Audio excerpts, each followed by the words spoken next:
Allez mes amis, donc Brouchim Havaïm, Beshem Hashem. Alors j'annonce que si Dieu veut, regardez les deux cours qui vont arriver, donc en commençant par ce soir et la semaine prochaine. Donc on s'approche de Shavuot. Donc ce sera préparation à Shavuot sur deux thèmes.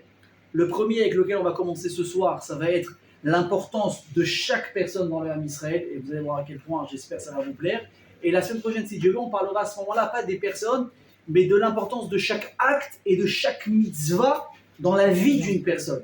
Donc ça va vraiment être deux thèmes, la personne et ses actes. Donc ça veut dire également que si une personne n'aura pas pu assister au cours de ce soir, ou qui n'aura pas peut-être écouté, ça n'aura pas d'impact sur le cours de la semaine prochaine, même si ça concerne le même thème principal qui concerne la préparation, donc à Shavuot. Bezrat Hashem, que le mérite de ce cours il apporte bracha vetzlacha à toutes les personnes présentes, à toutes les personnes qui nous suivent. Et je sais pas, je pense que vous avez reçu la petite vidéo de la semaine dernière, où voilà, on a assisté à la Iloula de Rabbi Shimon Bar Yochai. Et donc, comme je vous ai envoyé la petite vidéo, vous savez que je vous dis, il y a une yann de participer à un allumage, à une mitzvah. Donc au moment de l'allumage, voilà, toujours une pensée pour tous ceux qui font partie du cours, pour tous ceux qui suivent le cours, pour tous ceux qui le publient. Donc voilà, on a demandé à un des plus grands tzadikim qu'on a eu dans l'histoire, Rabbi Shimon Bar Yochai, que son mérite nous protège, que toutes les personnes qui ont besoin de yeshuot, de bonnes choses, de mariage, d'enfants, de santé, de parnassa, de protection, paniquons pour nous évidemment, pour que l'Israël, dans sa globalité, nos soldats, elle a été, même si sachez que, même si on n'entend plus trop parler de la guerre, j'ai encore parlé avec des gens, on me dit mais à Gaza c'est encore un problème. Et au Liban, voilà, j'ai encore un ami qui est parti en Milouïm, et là il dit, c'est en mode silence un petit peu, mais ça continue. Donc on a besoin de filote, donc sachez, comme je le dis à chaque fois, l'effort que chacun fait pour assister au cours, l'effort que chacun fait d'étudier un peu de Torah, de faire un maaseh tov, sachez que ça protège les gens, et c'est votre mérite, amen, Kenny Ratzon. Alors justement, en parlant de guerre, en parlant de perte évidemment de vie humaine, la vie de chaque personne, elle est importante. Si demain, vous voyez une personne que vous connaissez ou pas, et comme on sait que Kol Israël a Révin Zelazé, tous les juifs sont garants les uns avec les autres, même si on ne connaît pas quelqu'un, mais en tant que Shalom, qu'il y a demain quelqu'un au Mexique qui a eu un accident, un juif, il a perdu la vie, qu'est-ce qu'on va ressentir? On va ressentir quelque chose. Pourquoi? Parce que étant donné que toutes les âmes qu'on est aujourd'hui émanent de la même personne qui était à l'époque Adam Arishon, Adam, donc jusqu'à aujourd'hui, on est tous liés les uns avec les autres. C'est la raison pour laquelle quand il arrive quelque chose aujourd'hui à un juif que je ne connais pas, que je n'ai jamais vu, à l'autre bout du monde dans lequel je n'ai jamais mis des pieds, je vais quand même ressentir la frisson qui va traverser mon corps. Et ça, c'est propre aux juifs, hein. Pas aux autres. Pas que les autres sont méchants, par contre, Tachout, ils ne ressentent pas ce que nous on ressent parce qu'ils n'ont pas le même lien avec les âmes. D'accord? D'ailleurs, ça ne fait pas partie du cours, mais pour le kiff. Des fois, vous croisez des gens dans la vie et vous sentez tout de suite une connexion avec elles. N'est-ce pas? Tu ne le connais pas. Tu le connais un jour, deux jours, tu accroches. Et la discussion, elle est facile, la confiance, elle s'installe. Et on parle, il y a une vraie confiance. Même des fois, écoutez bien ce que je vous dis, hein, c'est pas vous que je vais apprendre la vie.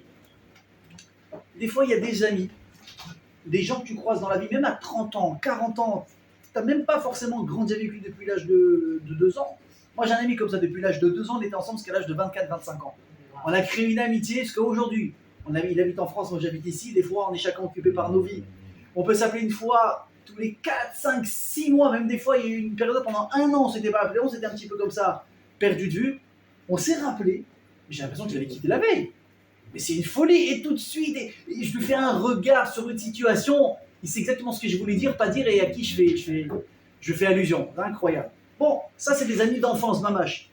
Et des fois, il y a des gens que tu rencontres vraiment récemment, et très vite, tac, il y a une vraie connexion qui se fait. Et des fois, les connexions que tu vas avoir avec des amis, c'est même plus fort des fois que les liens du sang. Des fois, il y a des amis qui sont plus proches de toi que ton propre frère ou ta propre sœur. Des fois, tu as même plus confiance. Des fois, ils connaissent mieux ta vie, qui tu es en réalité, que ton propre frère ou ta propre sœur. Comment ça se fait? Nous dévoile Chazal. C'est parce que toi et lui, vos deux âmes, elles étaient très proches dans le corps d'Adam Arishon avant de descendre dans le monde. Donc cette connexion, elle a toujours existé. Et tu peux la croiser 50 ans après, dans un aéroport. L'original dans quelle situation? Il suffit que vous recroisiez, tu veux dire, mais moi je ne le connais pas. C'est un Ashkenaz, je suis Sfarad. Il est libanais, je suis français, j'en sais rien moi. Mais oui, évidemment, on a tous des masques, on a une apparence physique. Mais les âmes, elles se reconnaissent. Tout de suite. Et tu te sens attiré par la personne, et tu te sens en confiance. Et des fois aussi, c'est l'inverse. Il y a des personnes, tu sais pas pourquoi tu n'arrives pas à accrocher. Bon, ça c'est d'autres choses, c'est des fois dans les vies d'avant, des personnes qui se sont fait beaucoup de problèmes les uns aux autres, les âmes, elles gardent en mémoire ce qui s'est passé. Donc instinctivement, tu cherches à des fois à te protéger d'une personne sans savoir pourquoi. Bon, après, des fois, il faut dire aussi, chez nous aussi, des fois, on est un peu barge. Des fois, on est parano, on s'excite vite, on a le sang chaud. Il suffit qu'il ait dit un truc de travers, ça y est, tu t'es fait tout un monde. Ok, donc il faut savoir prendre des proportions. On revient à ce qu'on disait. Chaque personne, elle a une importance. Si demain, déjà, on parle de la perte de quelqu'un, ça va nous atteindre. Ça va nous blesser. Imaginez si je vous parle maintenant pas d'une personne qui a perdu la vie, d'une centaine de personnes. D'un coup, bam, une tragédie. C'est choquant. C'est un drame. Imaginez, c'est même que des fois, à une échelle de milliers de personnes, ça devient un drame national. Pourquoi? Parce que le choc du groupe, il est impressionnant. Mais écoutez bien ce que je vous dis, l'erreur dans laquelle il ne faut pas tomber, c'est que même malheureusement, quand un incident, un événement, on va dire public, général arrive, ça ne devient pas un événement général. L'événement en question, il est composé d'une personne et d'encore une personne et d'encore une personne, etc., etc. C'est à chaque fois une personne qui a été touchée, qui a peut-être perdu la vie. Regardez par exemple, malheureusement, dans ces derniers mois qui se suivent comme ça, on sort d'une guerre, on rentre dans une autre guerre, ça ne s'arrête pas. Chaque soldat qui tombe au combat, on va dire à la fin, on fait par exemple, on fait le compte des personnes qu'on perd. On dit voilà, dans cette guerre, on a perdu par exemple 100 soldats, 200 soldats. C'est énorme. Alors tu dis bon, c'est 200. Mais c'est pas 200, c'est 1, plus 1, plus 1, plus 1. À chaque fois, c'est une famille qui a pris des coups, et une famille détruite, et une douleur là, et une maison, et un voisinage qui a été touché, et ça, et ça, et ça, et ça. Et ça, mes amis, ça change absolument toute la vue, la vision qu'on a sur ça. Alors, ça, c'est dans le côté un petit peu, malheureusement, tragique. Mais je vais aussi également vous montrer l'autre côté de la pièce, c'est-à-dire de la médaille. Dans le côté rioui, positif. Akadosh Baruch Hu, quand il a choisi le Ham Israël, Liot Ham Anifra, le Ham c'est Goula, d'être le peuple qui va être celui qui va représenter Dieu dans le monde. C'est pas un peuple. Dans sa globalité, c'est quoi? C'est chaque personne, indépendante de l'autre, simplement associée à l'autre, qui a fait qu'en réalité, on s'est retrouvé un peuple entier. Mais ça veut dire quoi? Que s'il n'y avait pas chacun ici d'entre nous à part entière, il n'aurait jamais eu un peuple. Vous comprenez la différence? Je vais vous raconter une histoire. Vous allez comprendre. Et vraiment, je vous dis, ce soir, on va parler de l'importance de chaque personne. Vous allez sortir d'ici, je pense, avec les chevilles peut-être très épaisses. Une histoire qui est arrivée, je ne la connaissais pas cette histoire, la vérité, elle est arrivée le 11 novembre 1982. Vous regarderez un petit peu sur Google cette histoire, c'est arrivé au Liban. Il y avait apparemment là-bas, dans la ville de Tsour, on appelle ça en hébreu, peut-être c'est Tsur en français, au Liban, il y avait là-bas apparemment un immeuble qui était pour l'armée israélienne. Alors, je ne sais pas si c'est un immeuble officiel, pas officieux, je ne sais pas si à l'époque il y avait des accords de paix, ou en tout cas est-ce qu'il s'était imposé là-bas. Il y a eu un incident. Alors, il y a des versions là, il y a un explosif qui a été posé, fuite de gaz, on ne pourra vraiment connaître jamais la vérité. En tout cas, il y avait là-bas des dizaines et des dizaines et des dizaines de soldats juifs israéliens. L'immeuble s'est écroulé sur les gens qui avaient là-bas. Et on se retrouvait avec un problème. C'est quoi? C'est que l'immeuble s'est effondré de deux manières. D'une manière à ce qu'il y avait une minorité qui était prisonnière en haut de l'immeuble et la grande majorité des gens qui étaient prisonnières, vous parlez des comptes, dans le bas de l'immeuble. Donc maintenant, va vite appeler des pompiers, des ambulances, des tracteurs, etc. pour commencer, évidemment, à sauver les gens. Et là, il y a eu une question qui a été envoyée d'urgence au rabbin d'Israël de l'époque. Très difficile à poser, attention. Rav, on a un dilemme. On a maintenant des gens à sauver. Alors, il y a ceux du haut, qui sont évidemment les plus rapides à sortir, et ceux du bas. Maintenant, le problème, c'est quoi? C'est que plus on va prendre du temps à déblayer le haut pour sauver ceux qui sont en haut, qu'est-ce qui se passe avec ceux du bas? Ils sont en train de souffrir et c'est possible qu'ils vont mourir le temps qu'on arrive jusqu'à eux.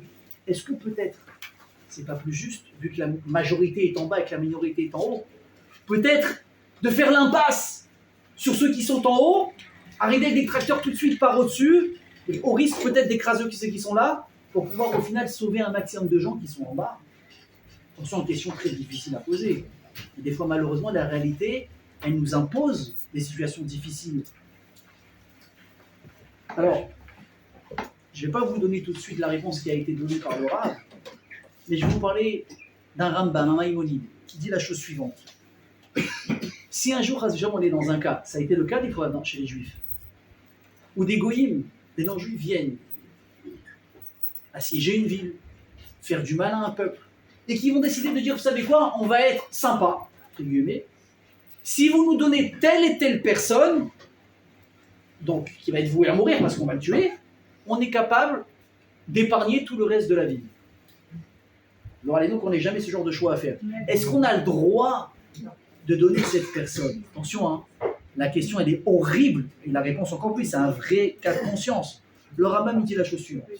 Si cette personne en question, elle est chez nous les Juifs Chayav Mita, elle est passible de mort par rapport parce qu'elle a fait quelque chose. Vous voyez, Chayav Mita, mes amis, c'est compliqué.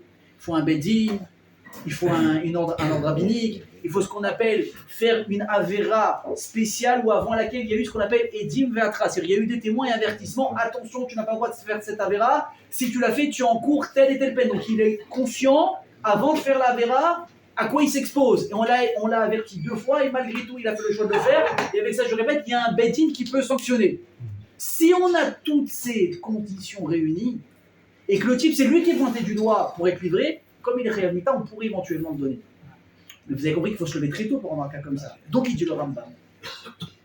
Tant qu'on n'a pas une personne qui est passible de mort, interdiction formelle de balancer qui que ce soit pour sauver même des millions de personnes.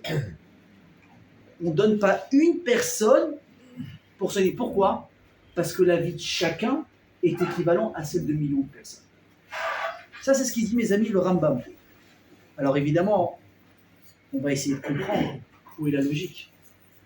Si on est en train de dire depuis tout à l'heure que la vie d'une personne est tellement importante qu'on ne peut pas se permettre d'en faire ce qu'on veut, alors où est la logique ici? Où est la logique ici de dire je préfère, entre guillemets, en perdre des millions que d'en perdre une? Ça n'a pas de sens. Si une vie est importante, alors c'est horrible de dire ça, sacrifier une pour en gagner des millions, mais tu ne peux pas dire parce qu'une est importante, je vais en sacrifier des millions. On va essayer évidemment de comprendre ça. Et je vais rentrer tout de suite dans le vif du sujet, mes amis, avec le Sefer qu'on va commencer Shabbat à lire, c'est le Sefer Bamidbar, qui est le 4e des 5 livres de la Torah. Nous, on l'appelle Bamidbar, qui veut dire dans le désert. Pourquoi? Parce que la Torah, là-bas, elle va relater le trajet des Bnei Israël dans le désert, les différents endroits où ils sont passés avant d'arriver en Eretz Israël. Mais la Gemara, elle a tendance à appeler ce livre-là de manière différente. Il l'appelle le Sefer HaPekudim, le livre des nombres. Pourquoi? Parce que vous allez voir que dans la paracha, on ouvre le Sefer comment? Où Hachem, il demande à Moshe de compter les Béné Israël, savoir combien on est. Jusque-là, ça va. C'est des choses qu'on a déjà vues dans la Torah. Quand il y a eu malheureusement des tragédies, il y a eu des problèmes, tout de suite, on nous rencontre pour savoir combien on est. Sauf que, il y a quelque chose ici qui n'est pas clair. C'est quoi? C'est que moins de 6 mois avant, on a déjà été compté. Quand il y a eu le Chet HaEgel, et ensuite Hachem il a demandé de construire le Mishkan, le tabernacle, il a dit à Moshe, compte les Bnei Israël grâce au Machatzit HaShekel, cette demi-pièce de monnaie, pour savoir justement combien on est. Donc on sait combien on est. Et ce qui est marrant, c'est que d'entre les 6 mois qui sont passés, le chiffre n'a jamais bougé. On était et on est resté 603 550 personnes, je parle uniquement des hommes âgés de 20 à 60 ans. Je n'ai pas compté les femmes, je n'ai pas compté les vieillards, je n'ai pas compté les enfants. Comment c'est possible qu'en 6 mois on n'ait pas bougé? Des gens qui décèdent, des gens qui grandissent. Le gars de 19 ans, il a passé à 20 ans. Comment c'est possible? Juste pour refermer la parenthèse, au premier décompte déjà, on avait anticipé ceux qui allaient venir, on les avait déjà inclus dans le compte. Donc il y a une question, Hachem, il ne sait pas combien on est? Il sait. Le compte, on l'a anticipé, donc on sait que le compte n'a pas changé, on le sait. Quel est l'intérêt de nous recompter? Surtout que vous savez très bien, chez nous les Juifs, qu'est-ce qu'on dit? C'est bien ou c'est pas bien de compter les gens? Non, pas bien. C'est pas bon. Allez. Comment on fait quand on veut savoir si on est minyan, si on est 10? Alors tiens, alors voilà, bravo. Moi j'entends ça chez les Chabad, ils disent pas 1, pas 2, pas 3, pas 4, ok. Sinon il y a une autre manière de faire. C'est quoi? Vous prenez le pasouk, Oshia et Amecha, Uvarer et Nachalatecha, Urem Benasev, Adaolam. C'est un pasouk, c'est vraiment dans lequel il y a 10 mots. Donc chaque fois que tu dis un mot, tu sais qu'il y a une personne qui est là. Vous avez compris? Pourquoi est-ce qu'on fait... Oui, bon, c'est des trucs connus. Bon, les hommes, en général, ils ont plus l'habitude parce que c'est nous qui avons besoin de minyan, le Shabbat, etc., la semaine. Super. Maintenant, pourquoi est-ce qu'on fait ça? Parce qu'on nous dit qu'il ne faut pas compter. Pourquoi il ne faut pas compter? Ça amène le mauvais œil. Pourquoi ça amène le mauvais œil? C'est pas un cours de Haïnar ce soir, mais comme je touche à certains trucs, je vous donne l'idée jusqu'au bout. C'est quoi le problème de parler d'une personne ou bien qu'une personne se fasse remarquer? Il y a des gens qui n'ont aucun problème avec ça. Au contraire, ils veulent que tu les remarques. Quand tu pries, ils prennent de la place. Même si tu veux, tu ne peux pas l'éviter, c'est pas possible. Il y a des gens au contraire, ils frôlent les murs. Mamash, ils frôlent les murs. Et ne vous inquiétez pas. Il dit David Amelech et il dit Razal. Celui qui poursuit le kavod, les honneurs le fuit. Par contre, une personne qui fuit les honneurs, alors les honneurs le pourchassent, le poursuivent, ils veulent absolument. Ok, c'est comme ça que ça marche. Mais vous, des fois, on inverse un peu les choses. C'est quoi le problème qu'une personne, elle se fasse remarquer, ou bien qu'on parle d'elle? Ah, tu as vu sa réussite, ah, tu as vu comment il est beau, ah, tu as vu sa femme, ah, tu as vu sa force, sa voiture. Pourquoi on te dit n'attire pas l'attention sur toi? C'est pas uniquement mystique, tunisien, marocain, ce que vous voulez. C'est bien plus profond que ça. C'est quoi? Écoutez bien ce qu'il dit Razal. Une personne, des fois dans la vie, elle peut avoir une réussite financière, sociale, ce que vous voulez. Et ça grandit, ça grandit, ça grandit. Tant qu'on ne parle pas de lui, ça passe entre guillemets sous les radars. De qui? Non seulement des hommes, mais même entre guillemets du ciel. Mais si on commence à beaucoup parler de lui en bas, on fait du bruit en haut.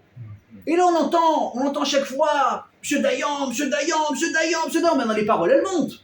Mais qu'est-ce qu'on fait là-haut? Les malachim, les anges disent attends, c'est qui celui-là qu'on entend que Dayan, on dirait qu'il n'y a plus personne à part Monsieur Dayan, Natania. On l'entend, c'est qui ce Monsieur Dayan? Et on commence à regarder son cas. La vérité, on l'a gâté celui-là. Dites amen. Amen. La vérité, on l'a gâté celui-là. Et il a ça, et il a ça, et il a ça, et il a ça, et il a... Puis j'ai croisé votre fils cette semaine. Et il a ça, il a ça, il a ça. Et là, qu'est-ce qu'on dit? On dit, mais allô, il a, mais d'où il a tout ça, celui-là? Ouais. Est-ce qu'il mérite réellement ce qu'il a? Et on commence à ouvrir les dossiers. Peut-être pas ceux qu'on n'aurait pas dû ouvrir. Non, ça nous a un peu échappé. Là, sur ça, on a fermé les yeux, là, on a arrondi les angles, là, on a dit, c'est pas grave, là, il a fait tchouba. Mais allô, à force d'amasser les dossiers, ça fait beaucoup. Tu sais quoi? Finalement, après restructuration du dossier, réétude du dossier, il mérite pas. Rac! Il t'enlève ce que tu as. Donc ça, on te dit, ah, tu as vu, ils m'ont porté l'œil, ceux-là. Ah, celle-là, elle m'a porté l'œil. Le fait, c'est pas qu'elle t'a porté l'œil. Le fait qu'elle ait parlé de toi. Le fait que tu t'es fait remarquer, le fait qu'on t'ait mis en avant, on t'a mis également en avant là-haut. Et s'il y a des choses des fois que tu as eu comme ça, vraiment en passant sur le fil du rasoir, et que finalement on t'avait laissé comme ça dossier statu quo, on t'avait laissé kiffer, des fois on réouvre le dossier, malheureusement on se rend compte que finalement au vu des nouvelles réétudes de dossier, tu ne mérites pas tout à fait. Et donc c'est ça qui fait que tu perds. Vous avez compris? C'est ça le Haïnara. Enfin, du moins, un des regards d'expérience qu'on me donne là-dessus. Donc je reviens sur ce qu'on disait. Compter les gens, c'est pas bon, vous avez compris pourquoi. Ça apporte l'œil. Hachem, il veut nous apporter la poisse. C'est lui qui te dit, te compte pas. Pourquoi lui te compte? Quel est l'intérêt de compter les gens alors qu'encore une fois, on connaît déjà le nombre qu'on est? Rashi, il veut nous dire, tu sais pourquoi? Parce que Akash Baruch Hu rotse les harot et tribato les Am Israël. Pourquoi? Parce que Hachem, il veut montrer à quel point il a de l'amour et on a de la valeur à ses yeux. Et il prend l'exemple, c'est un exemple connu. Il prend une personne qui a des liasses de billets. Est-ce que c'est une corvée de compter des billets? On est d'accord. À moins peut-être des gens qui ont les doigts tordus à force d'en avoir peut-être compté dans leurs mains. Je ne sais pas. Est-ce que vous pensez qu'un diamantaire, il va un jour avoir la flemme de compter ses diamants, combien il en a acheté, quel deal il va faire, combien il a gagné? C'est pas possible. Pourquoi? Parce que ça a tellement de valeur à tes yeux que jamais tu vas te fatiguer de ça. Mais c'est ça dans tous mes amis. Tout ce que vous aimez, vous ne serez jamais fatigué de le faire. Une personne qui aime le sport, même crever mal à 39-40 degrés, il va aller faire de fièvre, il va aller faire du sport. D'accord? Une personne qui aime manger, qui kiffe la bouffe, tu lui dis trouver un... Non, le mec il met à la Tania. J'ai trouvé un resto, maman le resto, mais il est à Beersheba, il va prendre la bagnole, il va y aller. Il est capable, parce qu'il aime. Ben, un type qui aime la bouffe, comme ça, il te dit, moi, tu m'ouvres une boîte de thon, tu me fais une entrecôte, ça me fait aucune différence. Pauline Beersheba, il te dit, mais t'es un malade ou quoi? J'ai rien perdu là-bas. Et peut-être que j'y serai jamais, ça me dérange pas. Le mec, tu lui dis, j'ai trouvé la meilleure côte de veau d'Israël, elle est à Eilat, le mec, 2 heures après, il t'envoie un selfie, il est en train de faire déjà le plein sur le milieu de la route. Pourquoi? Parce qu'il aime. Donc pour lui, rien n'est difficile. Hachem, il nous aime tellement. Je veux toujours savoir combien j'en ai. Pas d'oseille. Mes enfants, combien j'en ai? Est-ce qu'ils sont toujours là? Ça, c'est Rachid. Et le Ramban, Nachmani, il vient donner quelque chose de différent et ça va nous faire revenir à l'idée principale du coup. Hachem, il veut montrer, mes amis, la valeur de chacun, à quel point elle a de l'importance à ses yeux.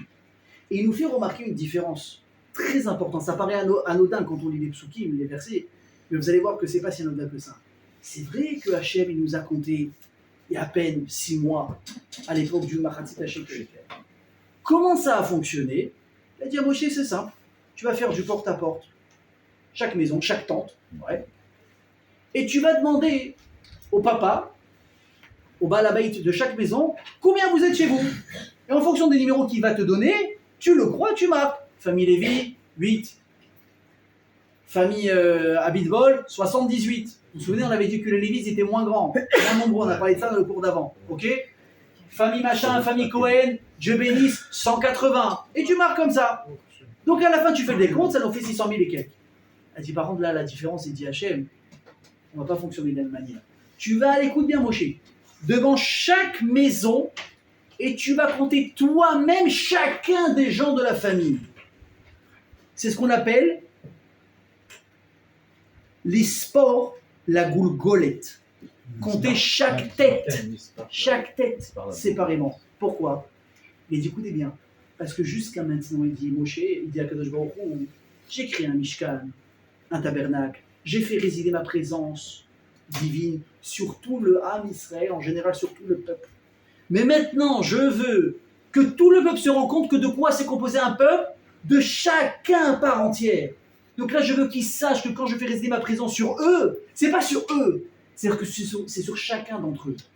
Pour la petite anecdote, elle est magnifique. Un jour, Rav Citruc, il avait dit, j'adore, il a été, si vous pouvez parler toute la journée, je le ferai. Quand il a eu son AVC, et bon, Hachem, il s'est relevé, et Hachem, il va donner encore des années de vie.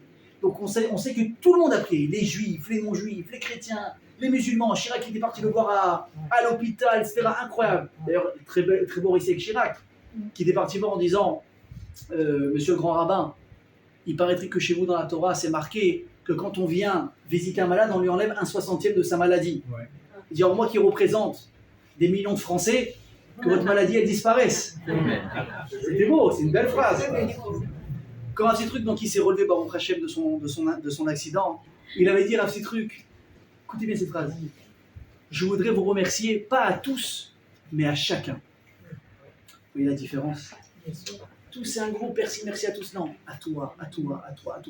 Et c'est là que Hachem, entre guillemets, il a voulu faire passer comme message que le Ham Israël entier, de quoi est-ce qu'il est fait? D'une personne et d'encore une personne. Et là, mes amis, écoutez bien, je vais vous lire des mots qui sont très forts. Chazal nous dit la chose suivante. Nehemar, il est dit dans la Torah, Vi'item li segula, vous allez être le peuple élu, spécial. Ve'atem tiyuli mamlechet kohanim ve'goy kadosh. Vous allez être un règne de rois et de prêtres, de kohanim. Les kohanim, c'est une minorité dans le Ham Israël. Les rois, encore moins. D'accord? Comment on peut être un peuple comme ça? Il dit, vous n'avez pas compris, aux yeux d'Hachem, chaque juif, il a l'importance d'un roi ou d'un Kohen. Aux yeux d'Hachem, il n'y a pas de différence de statut. Tu t'appelles Kohen ou Lévi, donc celle par exemple, Kohen qui serait marié avec un Lévi, qui leur dirait « Ah, à cause de toi, j'ai été rétrogradé », lui dirait « Ma fille, c'est faux ». Aux yeux de Dieu, on a exactement tous la même valeur. Et écoutez bien ce qu'il dit Rabbi Shimon Bar Yochai. Voilà, on sort de ça et là que ce mari nous protège. Amar Rabbi Shimon Bar Yochai, écoutez bien. Vous allez tomber. Ilou Ayu Israël, Chaserim, Afilu Adam Echad, Lo Aita Ashrina Niglet Alehem. Je traduis.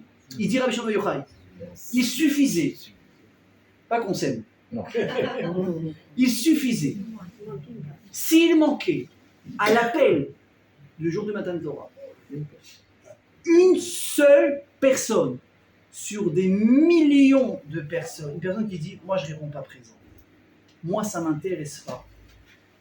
Hachim n'aurait jamais pu se dévoiler ce jour-là. Pourquoi? Parce que le puzzle, il n'aura pas été entier, complet. Une personne manquante, c'est plus le Ham Israël. Une personne. Donc, pourquoi est-ce que c'est important de rappeler ça? Combien de fois dans la vie, chacun d'entre nous, on a dû se poser, en tout cas j'espère pour vous, hein, parce que sinon vraiment si vous avez un ego, mais l'aïnara, surdimensionné. Combien de fois un homme, une femme, il a pu se poser la question, mais Ribono Shel Olam, quel rôle j'ai à jouer dans cette vie? Qu'est-ce que moi j'ajoute à l'humanité? Qu'est-ce que moi j'ajoute dans le monde? Quelle mitzvah je vais faire qui n'a pas été fait avant moi? Quelle Torah je peux étudier ou dévoiler qui n'a pas déjà été dévoilée ou apprise par Moshe Rabbeinu, par Rabbi Shimon Bar Yochai, par Rabbi Meir Bar Lanes, par le rabbin de la synagogue, par mon copain qui étudie 8 heures par jour. Qu'est-ce que moi je fais? Qu'est-ce que moi j'ajoute? En quoi maintenant ça va faire que moi maintenant je vais faire quelque chose de bien ou pas de bien maintenant? Ou bien même des fois qu'est-ce qu'on dit? Bon, la vérité, des fois on a envie de faire des bêtises. Des fois on a envie de faire des bêtises. Oh, au fond de toi, tu as une âme de juif. Ah, c'est pas bien. T'es pas très religieux, mais c'est très bien qu'il y a des lignes rouges qu'il ne faut pas dépasser. Et c'est ces lignes rouges qui sont les plus craquantes. On a envie les plus de dépasser. Ben, c'est normal. Plus c'est interdit, plus on en a envie. Ben oui. Adam Arishon, il n'aurait jamais eu le fruit interdit si on ne l'avait pas interdit. Pourtant, c'était la seule chose à faire. Mais on est comme ça, malheureusement. Quand une personne est sur le point de craquer, et tu dis non, mais c'est pas bien, c'est pas bien, c'est pas bien. Après, mais qu'est-ce qui va se dire à l'intérieur? Mais la vérité, avec les millions d'avérotes qui sont faits par jour, c'est la mienne qui va changer quelque chose, franchement. Et hop, il y va. Sauf qu'il s'est passé quoi? C'est que ta avéra, elle a un poids particulier que les autres n'ont pas. Ta avéra sur la balance, elle peut faire pencher la balance entière. Vous avez déjà vu une balance comme ça qui se pèse comme ça à l'ancienne? Ouais. Pas aujourd'hui, c'est le petit truc où tu pèses des machins. Là, comme ça. Quand tu mets pile poil la même quantité, ça bouge pas. Tu mets 1 gramme de plus, qu'est-ce qui se passe? 1 gramme, 1 demi-gramme. C'est plus le même poids. C'est insignifiant. Mais ça fait une différence. Donc les personnes se disent, mais qu'est-ce que moi je vais changer dans le monde au final? Et là, Rabotai, arrive le scoop. C'est quoi?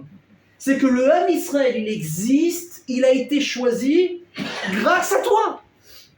Avec tes défauts et tes qualités. Avec tes bons côtés et tes côtés tordus. Grâce à moi, grâce à des gens normaux, des personnes normales comme vous et comme moi. On n'est pas des tzadikim, je parle pour moi. Vous l'avez été, que Dieu vous bénisse. Vous êtes exceptionnels. Mais moi, je me connais, je me vois dans le miroir. Oh, Marc, si on me dit c'est quoi tes défauts, j'ai la réalité là-bas. Si on commence maintenant, on n'aura pas fini dans une vie entière. Faut être conscient de ces défauts. Ils ne sont pas là pour nous détruire. C'est là pour nous voir la vérité qu'on a encore beaucoup de travail à faire. Mais c'est justement, mes amis, écoutez bien ce que je vous dis. C'est grâce à des gens imparfaits comme nous, grâce à des gens qui sont un peu à moitié bancals comme nous, c'est ça qui a créé finalement le message qu'on a donné à Dieu qui s'appelle Naaseh Venishma. Qu'est-ce qu'on a dit au Ham Israël? Qu'est-ce qu'on a dit en bas de la montagne quand Hachem a dit vous voulez la Torah? On a dit quoi? Naaseh, traduction. On fait Venishma et ensuite on comprendra. On s'est engagé, on a signé un contrat. Oui ou non? Ah, il y en a qui m'ont dit oui, mais c'est pas vrai, on a été forcé. Non, quand on a dit cette phrase, on n'était pas forcé. Ça, c'est un autre cours, si vous voulez, on en parlera. Quand on l'a dit, oui, toi y compris. Et moi y compris. Et tous ceux qui sont là ici. La seule différence, c'est qu'on ne s'en rappelle pas parce que ça remonte quand même à quelques années. D'accord? On l'a toujours dit. Naaseh Venishma. Donc je répète, sur les millions de personnes présentes, s'il y avait une personne qui va dire moi je la sens pas l'histoire. Moi j'ai peut-être pas envie de m'engager. Moi je garde le silence. Hachem n'aurait pas pu donner la Torah. Parce qu'il a besoin de la présence de chacun, de l'imperfection de chacun, des épreuves et les hauts et des bas de chacun. Et Hachem il te dit mais t'as pas compris que c'est ça pour moi qui représente le Ham Israël et c'est ça que je recherche au maximum. Alors, pour imager, évidemment, vous vous souvenez de la semaine, il y a 2 semaines, j'ai commencé une histoire, j'avais arrêté au milieu. Et je vous avais promis qu'au cours prochain, je vais vous la raconter cette fois dans son entièreté. Si vous avez oublié, ça avait aidé, c'est pas plus mal, mais moi j'ai qu'une parole, je vais vous la raconter. Je vous l'ai racontée dans des cours précédents, mais elle est magnifique. Elle s'adapte avec ce cours, mais de manière incroyable. Je vais essayer de la faire vite parce que peut-être certains la connaissent, mais ceux qui la connaissent pas, BMF, ça vaut des millions cette histoire. On avait un grand chef d'orchestre qui s'appelait un Italien, Toscanini, super. Extraordinaire, une carrière époustouflante. Et un jour, il y a un journaliste qui a voulu donc l'interviewer et faire un papier sur sa vie. Il prend rendez-vous avec lui, il se voit, machin, il pose des questions, il interview, top, super. Et évidemment, vous savez très bien que quand on veut interroger des grandes personnes, ça ne se fait pas en une fois. Ce sont plusieurs fois, à chaque fois des facettes différentes de la vie, et ça prend du temps, et des histoires, des anecdotes. Et on ne peut pas se poser pendant 20 heures en une fois. Très bien. Voilà qu'un jour, le journaliste, il rappelle notre chef d'orchestre, Toscanini. Il lui dit, est-ce qu'on peut se voir demain? Il lui dit, non, demain, impossible, je suis pris. Pris de quoi? Tu as la retraite, tu n'as rien à faire, tu es pris de quoi? Tu vas jouer à la pétanque? À rigueur, s'il est à Marseille, peut-être. Il me dit, non, demain, je dois absolument écouter un concert extraordinaire à la radio. Donc, évidemment, à l'époque, on n'a pas de télé. Ou peut-être que lui, il n'en avait pas, je ne sais pas. Et donc, je veux absolument écouter du début à la fin. Donc, je ne suis pas dispo. Ah, le journaliste, il rifle. Peut-être tu as un bon Tunisien, il me dit, attends, c'est pas un problème. Je peux venir, je ne pose pas de questions. Juste, je te regarde, juste pour le plaisir des yeux. Et à la fin, on débriefe. Mais je veux te voir écouter un concert. Je dis, attention, si tu viens, tu bouges pas. Je ne veux pas entendre ni mouche voler. Je serai le mort. Il dit, ok, viens. L'autre, il arrive, téléphone sur silencieux, il a appris, super. Il truc, il bouge pas, il s'assoit. L'autre, tac, il allume sa radio. Et quoi? Et il écoute. Et là, il ferme les yeux, il écoute. Ça dure une heure et quart. Il écoute. Au bout d'une heure et quart, l'autre, il n'en peut plus. Il n'a pas respiré, ça fait une heure et quart. L'autre, il coupe la radio. Chat! Et là, évidemment, il sort le micro, il sort le stylo. Alors, comment vous avez trouvé le concert? Qu'est-ce qu'il lui dit? Sympathique, mais pas top. Top, il dit la vérité, moi je ne suis pas un grand connaisseur, pourtant c'est magnifique. Et j'ai dit oui, c'est vrai. Mais il manquait sur les 15 violonistes. Attends, seconde. Il y avait une centaine de musiciens. Dans cette centaine de musiciens, il devait y avoir 15 violonistes. Et il a dit, mais il en manquait un. Je répète, il n'a pas vu le concert à la télé. Il a entendu à la radio. Alors l'autre, il lui dit, attendez, monsieur, s'il vous plaît, je vous aime beaucoup. J'ai beaucoup de respect pour vous, pour votre expérience. Mais de là à me dire que sur 100 musiciens et 15 violonistes, vous êtes capable à l'oreille de me dire qu'il en manque un, la vérité, même si vous venez de Marseille, c'est un peu gros comme histoire quand même à faire passer là. Et là, le type, il le regarde. Il lui dit, vous savez, c'est quoi la différence entre vous et moi? Elle dit, vous êtes, comment on appelle ça? Vous êtes en train d'assister, vous êtes un spectateur. Vous ne faites qu'écouter le concert. Mais moi, je suis celui qui a écrit les notes de ce concert. Donc, je sais exactement qui doit jouer quelle note et à quel moment. Moi, je suis capable de me rendre compte s'il manque une note dans le concert. Je suis capable de l'entendre. Pourquoi je vous dis ça? Akadosh Baruch Hu, c'est le chef d'orchestre de nos vies. C'est le chef d'orchestre du monde. Et il a, écoutez bien, donné, non, je vais prendre un mot plus fort, confié. Il a confié à chaque personne au travers de l'histoire une note à jouer pendant un certain temps. Et après, on la récupère. Mais la note, il faut qu'elle se joue. Parce que si elle n'est pas jouée dans l'harmonie de l'univers, ça va s'entendre. Alors peut-être nous, on ne va pas s'en rendre compte tout de suite, mais qui est-ce qui va l'entendre tout de suite? C'est Hachem. C'est lui qui a écrit nos vies, du début à la fin. Et il attend que tu joues ta note. Donc il te dit, il faut que tu comprennes quelque chose. Ta personnalité a une place irremplaçable dans l'histoire. Seulement toi, tu n'en es pas conscient parce que tu te vois petit. Mais si tu te voyais avec les lunettes dans lesquelles moi je te regarde, tu verrais que ta valeur, elle est inestimable. Et on revient tout de suite avec ce qu'on a posé comme question au début. On a dit, mais comment c'est possible de dire que si la vie d'une personne est tellement importante, alors on préfère en sacrifier des fois des milliers plutôt que d'en sacrifier une seule au final? Alors, déjà, je vais vous prendre tout de suite quelque chose qui ne dépend pas de notre volonté, qui s'appelle l'interdit dans la Torah d'ôter la vie, de tuer. Lo tirtzach. Tu ne tueras pas. Ça, écoutez bien ce que je vous dis.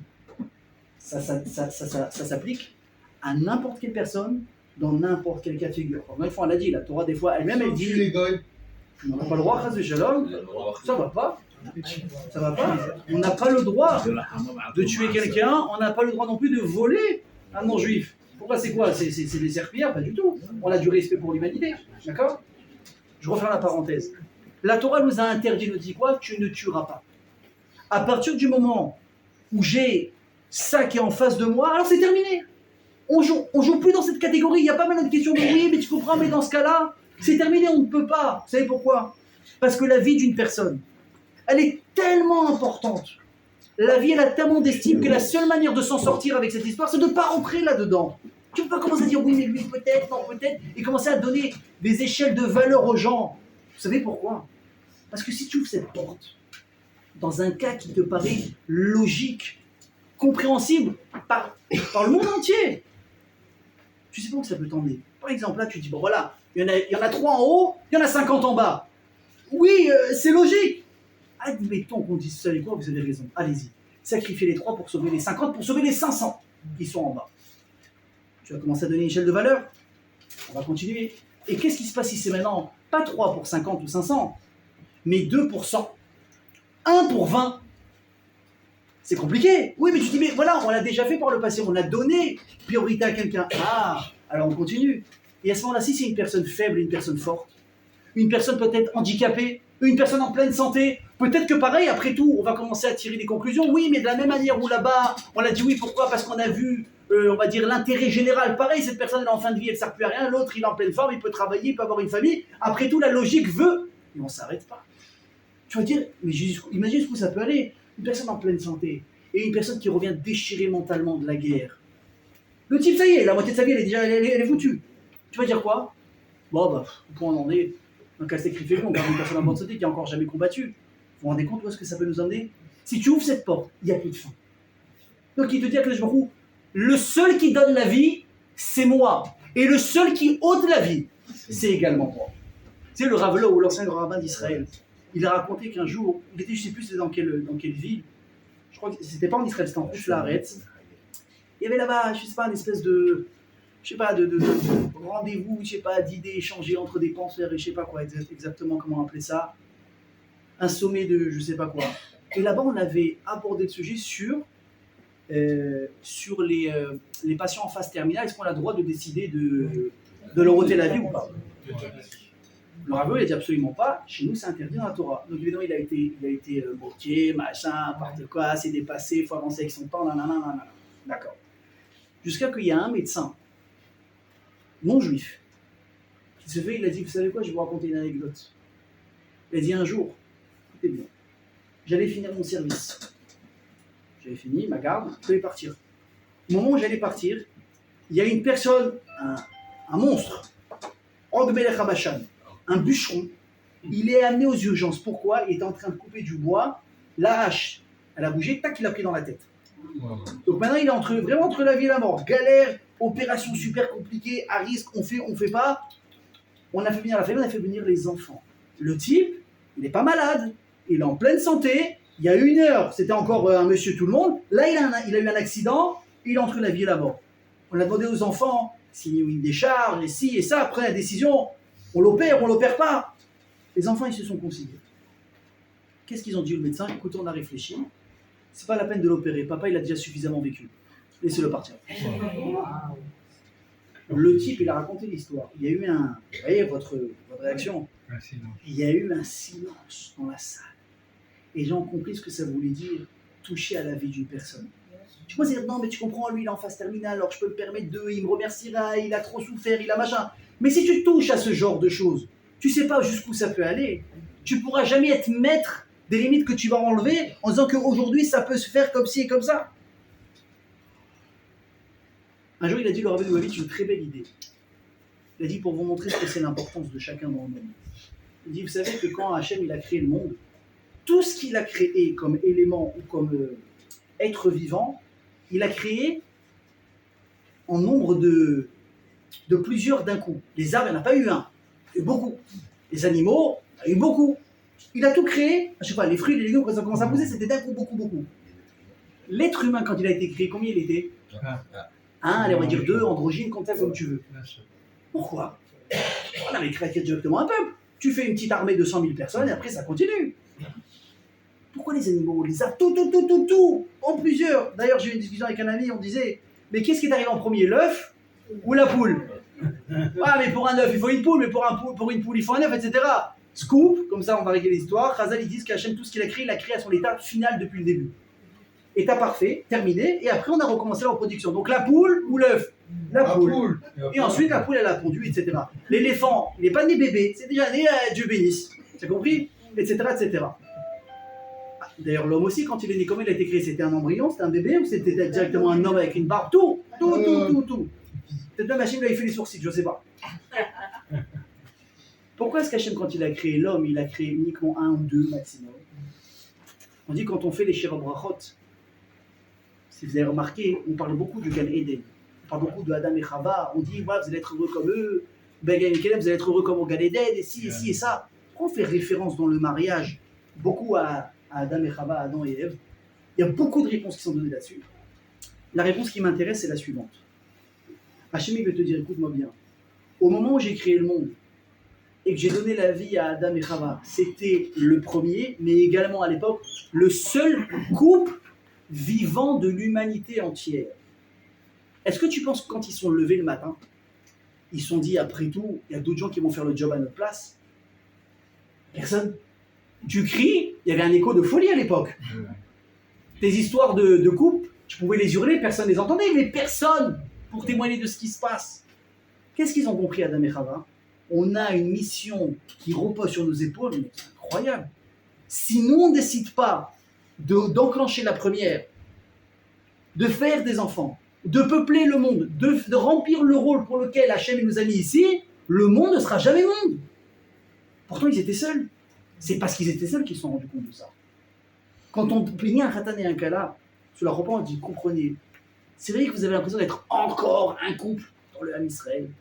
On dit chez Tiskoul, Livnot, Bait Neheman B'Israël. Vous avez le mérite de fonder un foyer cachère. Et Neheman est bien avec tout ce qu'il faut dans le peuple. Si c'est bon, combien de fois on l'a entendu? Le Khadé dit rien que cette semaine, j'étais à 2 mariages. La semaine prochaine, je suis encore à 3. Ça va, c'est redondant. Non. Parce que le couple que vous apprêtez maintenant à fonder, il est irremplaçable. Ce que vous allez pouvoir faire en étant marié maintenant, c'est quelque chose que personne ne peut faire à votre place et que vous ne pouvez pas faire avant. Et regardez jusqu'où on va aller.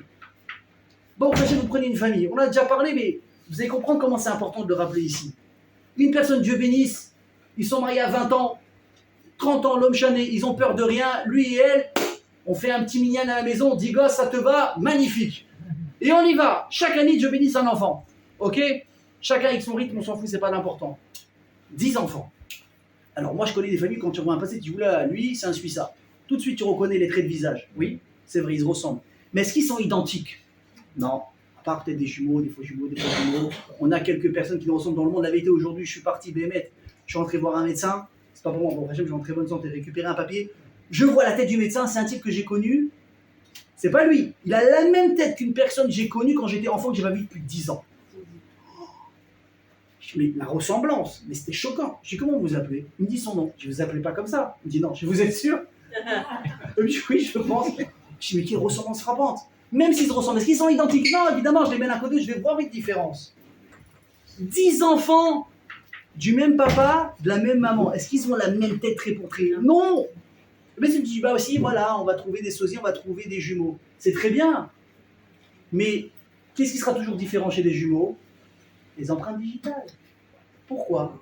Parce que, écoutez bien ce que je vous dis, si Hachem il se donne la peine, au lieu de faire créer des clones, il se donne la peine de donner à chacun une apparence différente.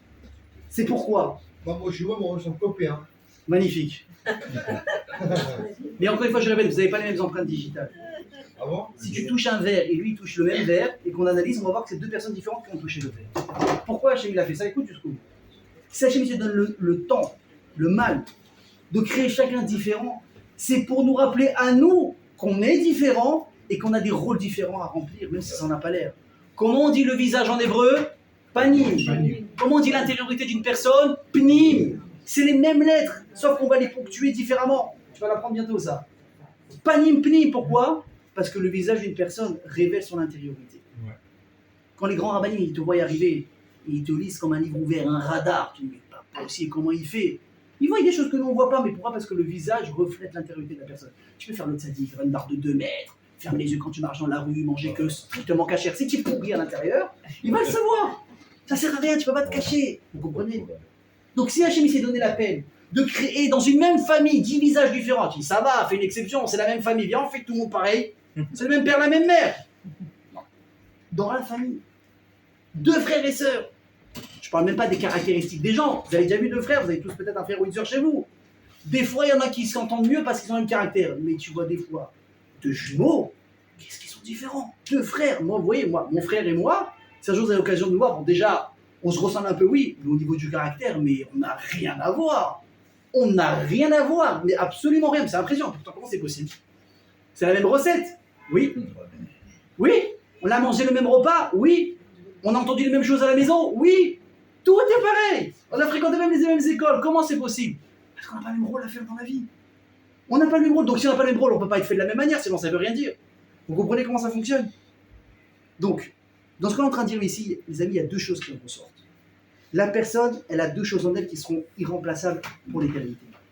De un, l'étincelle divine qu'elle a en elle. C'est quelque chose qu'Hachem a donné à chaque personne différente. Hachem a pris une petite partie de lui-même et dit, celle-là, elle est pour toi. Celle-là, elle est pour toi. Et tu ne peux pas l'échanger avec un autre. Parce que celle-là, elle te va à merveille pour toi et personne ne peut prendre ta place. Donc déjà, tu ne peux pas dire, je vais sacrifier une personne. Tu sacrifies une partie divine que tu ne pourras jamais récupérer. Mais à part ça, écoutez bien la suite, c'est ça qui m'intéresse. On revient à ce couple qu'on a dit, vous allez vous apprêter à faire quelque chose d'incroyable, ça va, on va assister à des mariages, on a vu les appartements signer les bails, on a vu des gosses naître, ça va, c'est pas nouveau. Qu'est-ce qu'il y a tellement? Il est où le chidouche? Elle est où la nouveauté?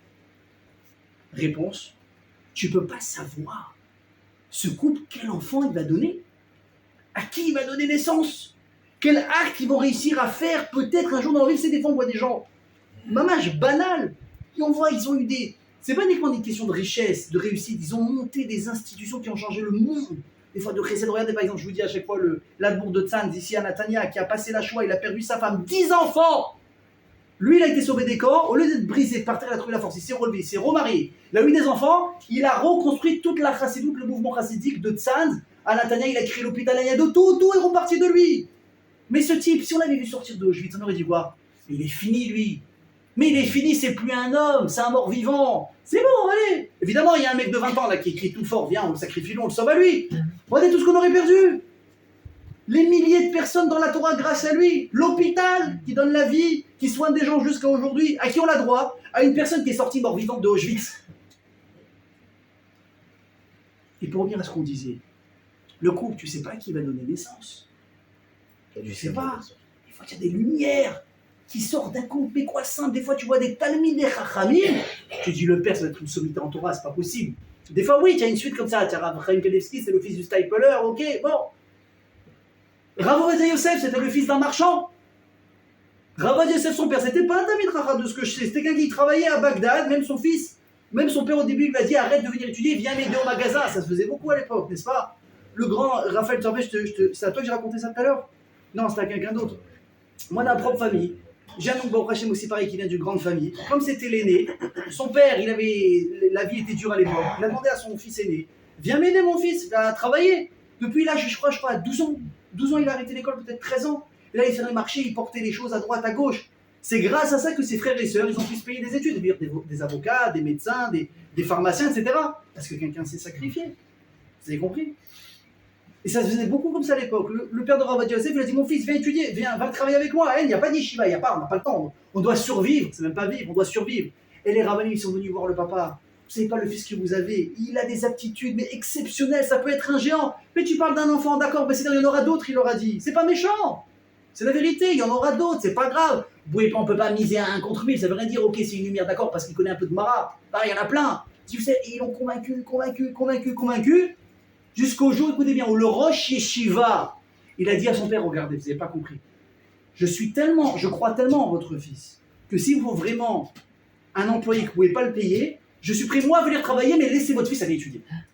Et il a fait au début, il a envoyé son fils, lui il venait. À la fin, le père, il a compris, il a dit, ok Rabbi, j'ai compris. Il est venu porter les cartons à la place du petit, pourquoi? Ça va devenir qui? Rav Ovadia Yosef. Mais tous les mouvements Ashkenaz chassidiques reconnaissez son génie et respectent sa lachot jusqu'à aujourd'hui. Si je vous dis le mot Rashi, ça vous dit quelque chose? Rabbi Shlomo Yitzhaki de Troyes. C'est un des plus gros commentateurs que l'histoire ait connu de toute la Torah. Il a commenté toute la Torah, Rashi. Il est enterré à Troyes, c'était un Français. Un Ashkenaz, un Français. Comment il est né? Vous connaissez son histoire? Allez, ça va être le cadeau du jour. Son père, Arachi, n'avait pas d'enfant.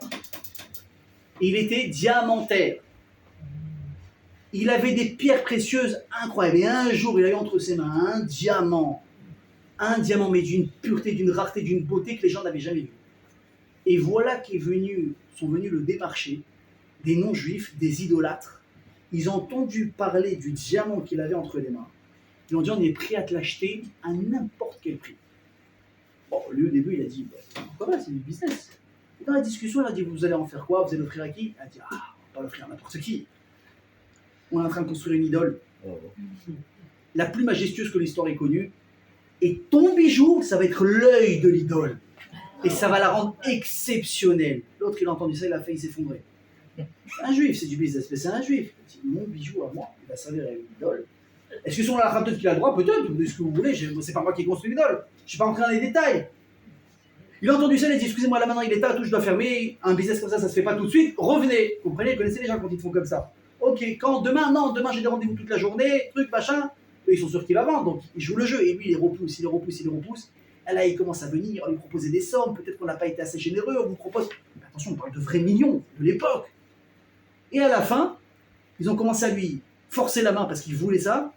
Quand lui, il a vu qu'il allait être presque forcé à le faire, qu'est-ce qu'il a fait? Il a pris le bateau.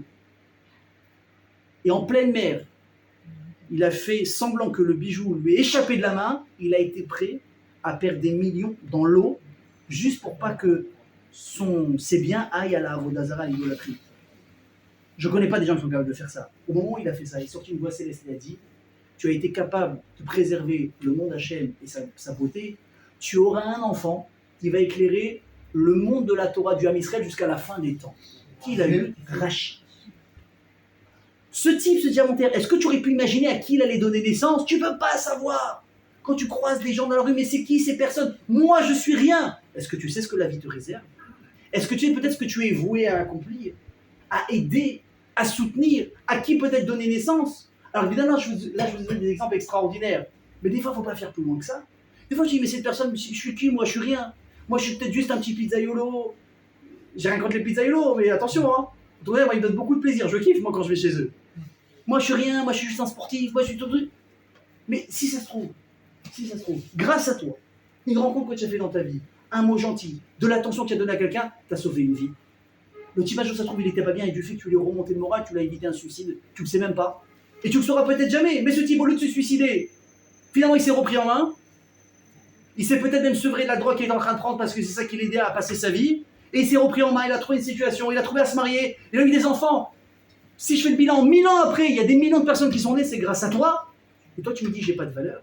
Je me dis, mais tu sais, tu peux te mentir à toi, et pas à moi. Donc si toi, tu connais pas mes plans, juste une chose, fais-moi confiance. Si moi, je te dis que tu as de la valeur, si moi, je te dis que le Naaseh Benishma, qu'on s'apprête à dire, si tu veux, dans une dizaine de jours à Shavuot, il a eu de l'écho, et une force pareille, parce qu'on était chacun, je répète, avec nos défauts et avec nos travers, avec notre beauté et avec notre mocheté, extérieure et intérieure. Je me dis, mais c'est ça la perfection. C'est l'imperfection. La perfection, c'est quoi, mes amis? C'est quand tu vois une branche d'un arbre qui va sur le côté gauche, et la branche d'à côté qui a un trou. Tu dis, mais les deux, elles sont mal faites? Pas du tout. Si tu les assembles au bon endroit, un vient compléter l'autre. Vous avez compris? Et je vais finir avec une dernière histoire, pour résumer tout ça, elle est extraordinaire. On raconte l'histoire d'un jour, un groupe de musulmans, d'arabes, qui vivaient dans la ville de, on dit en hébreu, Halab. C'est quoi? En Syrie. D'accord? Alors, je ne sais pas si c'était des arabes religieux, pas religieux, j'en parle dans les détails. En tout cas, ils avaient passé une soirée très très arrosée. D'accord? Ils ont bu, ils sont saoulés. Et il y en a un d'entre eux, il a bu encore plus que les autres. Il est arrivé chez lui, mais quoi? Torché. Mort. Et des fois, chez certains, l'alcool, soit ça te rend très gai, soit ça te rend aussi très nerveux. Là, il rentre chez lui, crise, folie. Il dit à sa femme, je veux un café et un bout de gâteau tout de suite. Très la peur. J'ai encore je vais te faire, mais l'eau, il faut que je la fasse bouillir, donc quelques minutes, c'est prêt, tout de suite. Il lui dit, écoute-moi bien, c'est l'histoire. Si mon café, il n'est pas prêt, avant que je finisse ma dernière miette du gâteau, là, tu prends des affaires et tu dégages, on divorce. Crise de folie. L'autre, la pauvre, elle a eu peur, elle a essayé de brûler 3 fois, etc. Malheureusement, il a fini son gâteau, le café n'était pas prêt. Qu'est-ce qu'il a dit? Tu prends des affaires et tu t'en vas. Alors moi, ce que je ne savais pas, qu'il paraît que chez les musulmans, Pour divorcer une femme, ça suffit de la renvoyer verbalement. Il n'y a pas de guette et de machin comme nous, il faut donner un contrat. Par contre, tu lui dis, tu n'es plus ma femme, c'est fini, il n'y a plus de mariage. Ok, maintenant elle a pris ses affaires, la pauvre, elle pleurait, elle est partie chez sa mère. Lui, maintenant, par la loi musulmane, il est divorcé. Il se réveille le lendemain, moi, ce que j'ai fait, machin, il regrette. Il va voir l'imam, il dit, je vous en supplie, il me raconte l'histoire, trouvez-moi une solution pour esquiver ma parole. Ce qu'on appelle chez nous être méfaire un éder, de déjouer le vœu que j'ai fait. L'autre, il lui pose des questions, qu'est-ce que tu as dit? Voilà, le café, tant que je finis le gâteau et tout. Et il dit, mais t'es sûr, c'est toi? Il dit, non, le café, il était pris que 3 minutes après, il n'y a rien à faire, c'est impossible. Il lui dit, écoute, papa, je suis désolé. Mais j'ai rien à faire, je peux pas t'aider. Tu t'es mis tout seul dans la galère, tu es divorcé. Si c'est pas possible. Et si tu sais quoi? C'est les juifs, ils ont toujours une réponse à tout. Et il est parti voir un rave, mais c'est une histoire vraie, il est parti voir un rave. Il lui explique la situation, il dit voilà ce qui s'est passé, ce qui s'est passé. Le rave il réfléchit, il lui pose des questions. Le gâteau, d'accord, quelle sorte de gâteau? Quelle couleur le gâteau? Il dit où c'était? Dans quel pied c'était? Il dit quoi? On fait un cluedo, c'est quoi l'histoire? Tu es en train de refaire la scène du clip. Il dit juste contente-toi de répondre à mes questions. Une fois qu'il avait tout le schéma, il a dit maintenant je veux que tu m'amènes chez toi à la maison. Je veux voir la pièce où ça s'est passé. Il dit voilà, c'était là, Rabbi, dans la cuisine. Il dit elle est toute ta femme, où toi tu étais, où tu as mangé le gâteau, où tu où le café. Le café la gaza, moi j'étais assis là, sur cette chaise, j'ai mangé ici. Et là le Rabbi fait chut.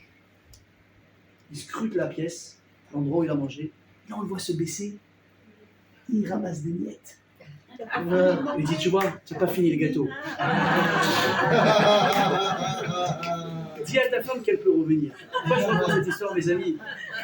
Même si on pense qu'on n'a pas de valeur, on est peut-être une miette, mais regardez des fois la valeur d'une miette, qu'est-ce que ça peut faire. Ça peut changer une vie. En besoin qu'on soit capable d'accomplir ça et d'arriver prêt à Matan Torah. Amen, Kenny Ratzon.